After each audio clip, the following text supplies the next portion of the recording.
মুন্সিগঞ্জের গজারিয়ায় অটোচালক শাহজালাল হত্যার রহস্য উদ্ঘাটন করেছে পুলিশ। এই ঘটনায় চোরাই ইজি বাইক উদ্ধারসহ 2 আসামিকে গ্রেপ্তার করা হয়েছে।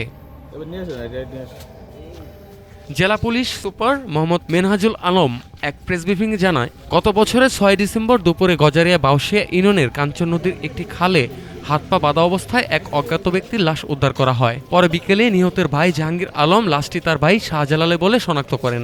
এই ঘটনায় গজারিয়া থানায় একটি মামলা দায়ের করা হয়। নিহত শাহজালাল বাউশিয়া ইউনিয়নের বক্তারকান্দি গ্রামের বাসিন্দা। 5 ডিসেম্বর সকালে ইজি বাইক নিয়ে বাড়ি থেকে বের হওয়ার পর তিনি আর ফিরে আসেননি। পরিবারের পক্ষ থেকে তার সাথে যোগাযোগ করার চেষ্টা করলে তার মোবাইল ফোন বন্ধ পাওয়া যায়। তথ্য প্রযুক্তি ও গোয়েন্দা তথ্যের ভিত্তিতে 9 জানুয়ারি সন্ধ্যায় চাঁদপুরের মতলব উত্তর উপজেলার পাঁচগাছিয়া এলাকা থেকে নিহতর বন্ধু ইব্রাহিম ওরফে সাগরকে গ্রেপ্তার করে পুলিশ। জিজ্ঞাসাবাদে সাগর স্বীকার করে ইজি বাইক ছিনতাইয়ের উদ্দেশ্যে পূর্ব পরিকল্পিতভাবে সে ঘুমের ওষুধ মিশিয়ে স্পিডে খাইয়ে শাহজালালকে অচেতন করে।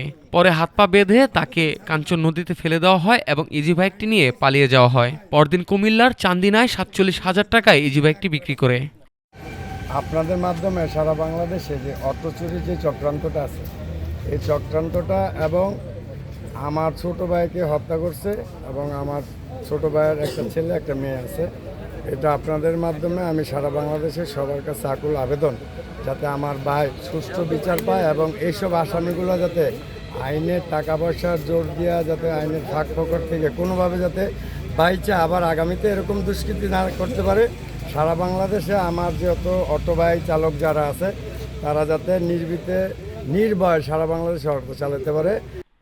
তার দেওয়া তথ্যে একই রাতে গজারিয়ার ভবেরচর এলাকা থেকে ফাহিমকে গ্রেপ্তার করা হয়। পরে কুমিল্লা কোতোয়ালি থানায় দাউদেরখাড়া এলাকায় ফাহিমের বাড়ি থেকে চোরাই ইজি বাইকটি উদ্ধার করে পুলিশ। মুন্সিগঞ্জ থেকে মোহাম্মদ ফরহাদের তথ্যচিত্রে মুকসুদুল হাসান মিঠু, ঢাকা টুডে।